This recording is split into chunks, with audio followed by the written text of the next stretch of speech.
Char! Welcome back to my channel. So for today's vlog, since December na, Christmas season, so nauuso na naman yung mga sweets, yung mga cookies.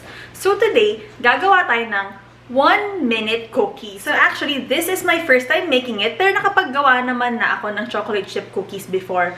Pero after thorough research, ito yung parang pinaka-basic na yung ingredients is readily available sa most households. So, ito yung itatry natin gawin for today. So, basic lang yung mga ingredients na kailangan. So, syempre, kailangan mo ng all-purpose flour, kailangan mo ng brown sugar, kailangan mo ng konting milk, kailangan mo ng salt, kailangan mo ng butter, and kailangan mo lang ng chocolate. So, yung mga ingredients natin, pinre-weigh ko na siya, pinre-measure ko na siya. So, yung flour natin is 50 grams of flour. Yung sugar natin is 25 grams of sugar. Yung milk natin, parang isang dash lang ng milk. Yung butter natin is around 20 grams. And then, a pinch of salt lang naman yung kailangan. So, you just need a bowl. And then, imimix mo lang lahat ng ingredients together. So, yun. Start na tayo. So, ayan. Let's start first with the wet ingredients. So, ito, 20 grams of melted butter. And then, konting milk lang.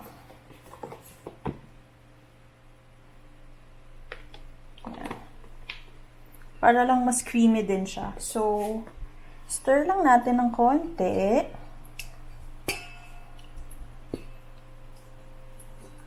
And then, add na natin konting salt.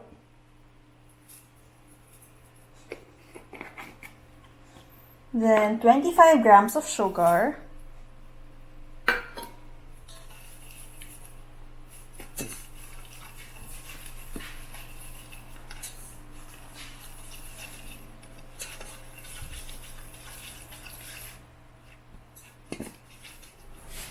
So, ayan. After natin i-stir yung sugar, lagay na natin yung flour.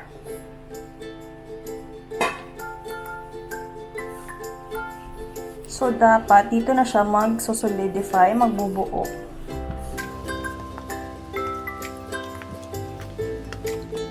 Be patient lang sa paghalo. Sakto lang yung measurements niya eh. Yan. Tapos, pwede na tayo maglagay ng chocolate chip cookies after. Ay, chocolate chips pala after, hindi pala cookies. Basta, pag nakita nyo na wala na siyang white-white from the flour, pwede na siya. So, ito, pang isang portion na yung ginagawa natin, kasi supposedly, easy to make naman siya, and hindi siya yung masarap na kapag sobrang tagal na nagawa. So, better siya if mga bagong bake palagi.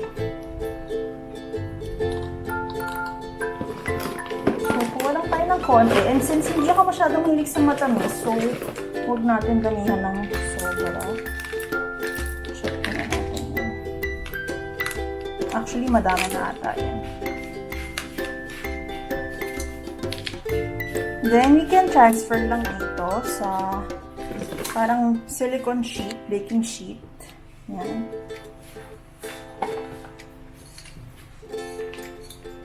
Just make sure your hands are clean para pwede mo siyang kamayin.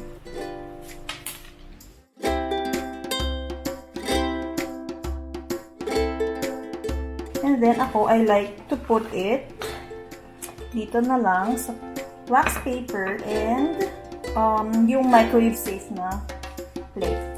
So, pag nasa gitna na, press nyo lang siya. Hindi nga ba tayo naglagay ng baking soda or baking powder, so medyo in-expect ko siya na hindi na siya magre-rise.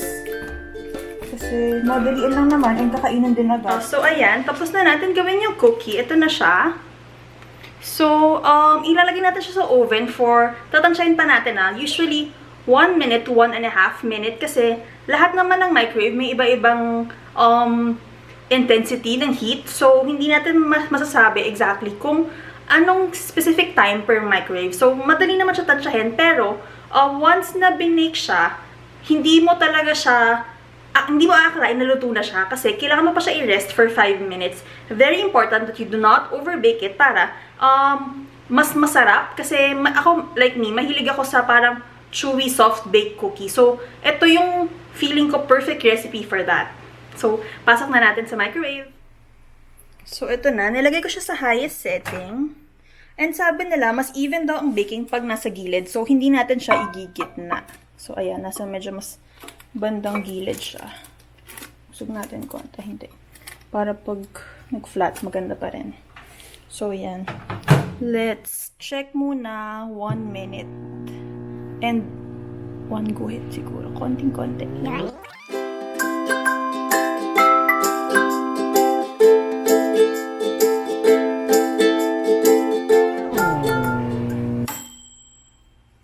So, after 1 minute and a few seconds, check natin. Ayan. Ay. Siyempre, iba yung minute kaya. Ito yung itsura niya. Yan. Ito yung itsura niya. So, for me, konting-konti pa siguro. And wag niyo i-expect na magba-brown talaga siya kasi hindi naman siya niluto ng matagal or hindi naman natin siya binrush with butter. Well, actually, pwede pa rin natin siya i-brush with butter, no? Next time na lang. So, ito na siya lumabas. So, medyo nag-flat siya ng konti, pero mukha naman siyang naluto. So, wait lang tayo. Kailangan niya i-rest for 5 minutes bago natin siya matitikman. So, habang naghihintay tayo for 5 minutes para makapag-rest yung cookie natin, binuksan ko yung ref and nakita ko to. It's from Detalye.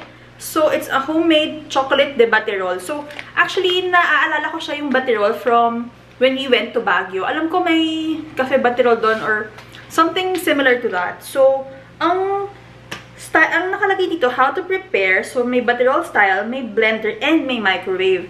So, ang katumbas daw ng 1 tablespoon ng ganito is 1 cup of warm milk. So, since meron tayong milk from today, and since hinihintay natin yung cookie, feel ko super perfect nito na chocolate drink. So, naglagay na lang muna ako sa mug ng milk. So, syempre, it's a bulldog mug. There you go. It's a bulldog mug. After 1 minute sa microwave ng milk, so warm na siya.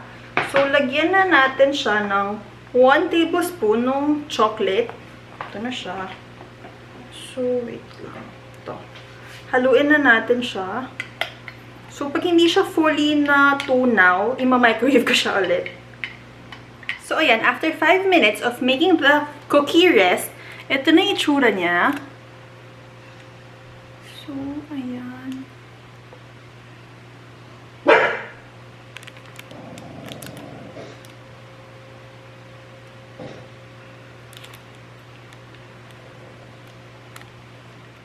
So, hopefully, soft bake nga siya. So, try muna natin siya i-break into 2.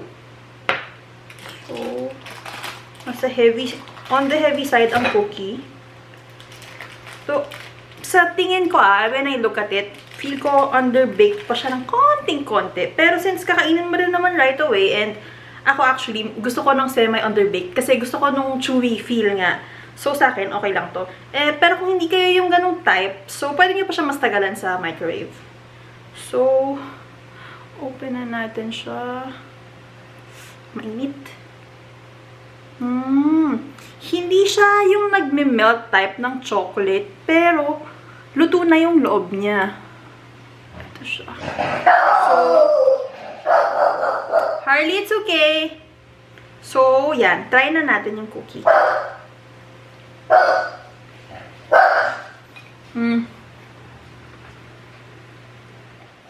So, yung basic elements ng pagiging cookie, andito na siya lahat. Ano lang? Coco. Split ko siya into 2. And then the time of cooking is just the same. So, parang mas maluto yung gitna niya, pero not necessarily na sobrang luto.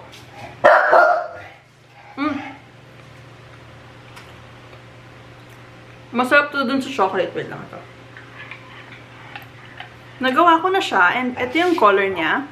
So, as you can see, hindi siya ganun ka-chocolatey color, pero pag hindi mo siya minix and medyo pinasettle mo siya, nag-chocolate siya na kulay. Medyo ano lang yung sa milk lang, parang may konting froth siya. So, hindi mo makita yung chocolate na kulay. Pero pag sinilip-silip mo siya, chocolate siya sa loob.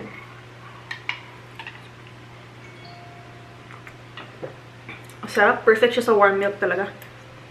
So, try natin i-dip yung cookie sa milk with chocolate.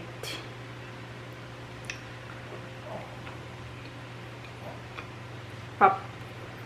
Pero